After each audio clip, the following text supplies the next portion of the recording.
There was a fire today in East London. 2 people were taken to hospital earlier after a huge fire at a block of flats with known safety issues in East London.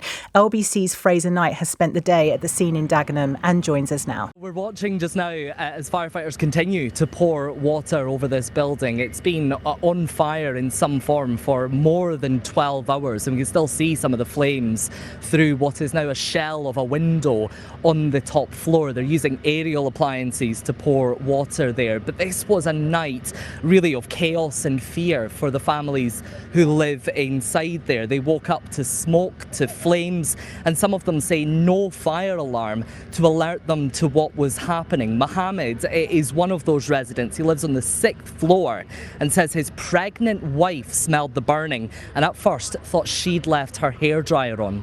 Because she's 6 months pregnant, her heightened sense, I could say, saved our lives. Imagine coming down in that state with her, you know, what our minds were going through, you know, our first child on the way. Just imagine how that was. No fire alarms, no warnings, just a woman's intuition of what's going on. Saved 3 of our lives, you know, potentially.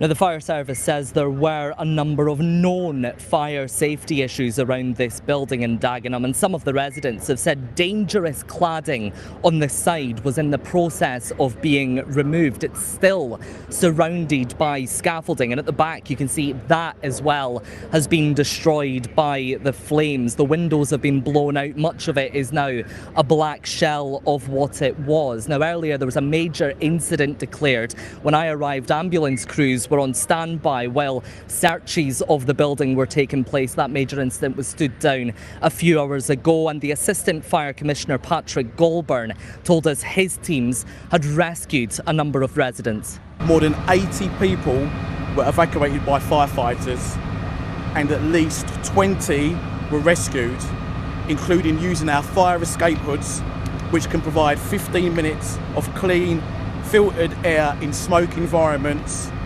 helping those individuals as we take them to a place of safety. 4 people were treated on the scene by the London ambulance crew, with 2 taken to hospital. We're now told there will be a complex investigation to look at what started this fire and how it managed to spread. And as you heard Patrick Goulburn there saying, a number of people were taken to hospital, 2 of them, and one of those was Sam Ogbedi, who lives on the 4th floor. Now, he came back to the scene here, still without any shoes and coughing black, he said, to see the damage for himself. Before smoke alarm, there is a smoke already, but the smoke was coming in. You just woke me up. What's this? Everybody, fire, come outside. For me to go into the bedroom as well, I cannot go anymore. If I open my main door, the smoke will come in from the window because I live at the back. Very terrible, very terrible. We don't know the reason of the fire, we don't know. Now, next week, of course, we'll see the release of the final report into the Grenfell Tower fire. And I have to say that has been very much on the minds of many of the people around here. It is unclear just now if cladding played a role in the spread of this fire. We'll find out in due course. But so many people say they're grateful that everyone managed to get out.